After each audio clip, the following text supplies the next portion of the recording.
இந்த வீடியோவில் நான் உங்களுக்கு ஒன்று சொல்லியிருப்பேன். அது என்னன்னு சரியாக சொல்கிறவங்களுக்கு மகளிர் தினத்தின் சிறப்பு கிஃப்ட் காத்துட்ருக்கு. எல்லாருக்கும் வணக்கங்க. இன்றைக்கி நம்ம என்ன பார்க்க போகிறோம்னு பார்த்தீங்கன்னா, நம்ம கோதுமை மாவு, அதுலேயும் நவதானிய கோதுமை மாவு எப்படி அரைக்கிறதுன்னு பார்க்கலாம். இதுக்காக நான் இப்போது 2 கிலோ கோதுமை எடுத்து நைட்டே நல்லா கழுவிட்டு ஊற வச்சுட்டேங்க. அதே காலையில் நல்லா 2 நாள் வெயிலில் போட்டு காய வச்சு எடுத்திருக்கேன். இதில் முக்கியமாக நம்ம சேர்த்திருக்க பொருள்னு பார்த்தீங்கன்னா, ஆளி விதை, பூசணிக்காய் விதை, சூரியகாந்தி விதை, அதுக்கப்புறம் வெள்ளை எள்ளு, ரொம்ப முக்கியமாக தாமரை விதை. இது கூட நீங்கள் ஏதாவது விதைகள் சேர்த்துறதுனாலும் சேர்த்திக்கலாம். இப்போ இந்த விதைகள் எல்லாம் சேர்த்தும் போது குழந்தைகளிலிருந்து பெரியவங்க வரையும் 1 அல்லது 2 சப்பாத்தி சாப்பிட்டாலும் நோய் எதிர்ப்பு சக்தி ரொம்ப அதிகமாக கிடைக்கும். இப்போ இந்த விதைகள் அனைத்தையும் நல்லா சுத்தம் பண்ணி வெயில காய வச்சு எடுத்துக்கலாங்க.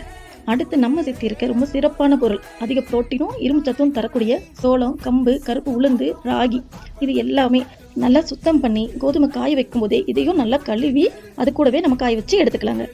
அடுத்தது நம்ம சைவ உணவு வகைகளின் முக்கிய பங்கு வகிக்கக்கூடிய நார்ச்சத்தும் புரதச்சத்தும் அதிகம் தரக்கூடிய பருப்பு வகைகளை பார்க்கலாங்க. இதில் நம்ம பச்சைப்பயிறு, தட்டைப்பயிறு, கருப்பு சுண்டல், பாசிப்பருப்பு, கொள்ளுப்பருப்பு, இந்த எல்லா பருப்பு வகைகளையுமே நம்ம சேர்த்திருக்கோம். அதுவும் கல் மண் எதுவும் இல்லாமல் ரொம்ப சுத்தப்படுத்தி நல்லா புடைச்சி அதுக்கப்புறமா நம்ம அதில் சேர்த்திருக்கோம். நாம் செய்கிற எல்லா வேலையுமே மன திருப்தியாக தான் செய்வோம். அதுலேயும் ரொம்ப மன திருப்தியாக ஒரு சில வேலைகள்னு இருக்கும். எனக்கு இந்த கோதுமை மாவு, அதாவது நவதானிய கோதுமை மாவு அரைக்கிறது மனசுக்கு ரொம்ப திருப்தியாக இருக்குங்க. ஆரோக்கியம் இல்லாத மருந்து அடித்து வரக்கூடிய காய்கறி, பழங்க, கீரைகள் இந்த மாதிரி நம்ம கொடுத்துட்டு இருக்கப்போ இது சப்பாத்தி என் குழந்தைங்களுக்கு செஞ்சு கொடுக்கும்போது மனசுக்கு ரொம்ப திருப்தியாக இருக்கும். ஒவ்வொரு சப்பாத்தி காலையில் ஸ்கூலுக்கு போகும்போது சாப்பிட்டு போனாலே மனசு ரொம்ப சந்தோஷமாக இருக்குங்க.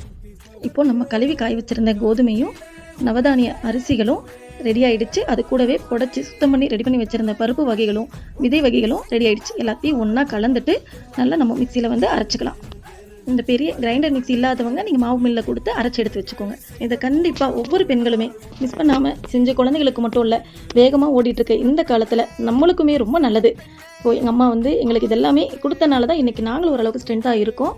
அதனால் நீங்களும் மிஸ் பண்ணாமல் இதையை ட்ரை பண்ணி பாருங்கள். உங்களுக்கு இதெல்லாம் செய்கிறதுக்கு நேரம் இல்லை அப்படின்னீங்கன்னா நம்மக்கிட்ட ஆர்டர் கொடுங்க, நாங்கள் உங்களுக்கு டெலிவரி பண்ணுவோம். சமையலில் சிறந்தவங்க மகளிர் தினத்தன்னைக்கு எங்கள் அம்மா மூலிமா எனக்கு தெரிஞ்சதை உங்ககிட்ட ஷேர் பண்ணிட்டேன். இந்த வீடியோ உங்களுக்கு பிடிச்சிருந்தா மறக்காமல் லைக் பண்ணுங்கள். அனைவருக்கும் மகளிர் தின வாழ்த்துக்கள்.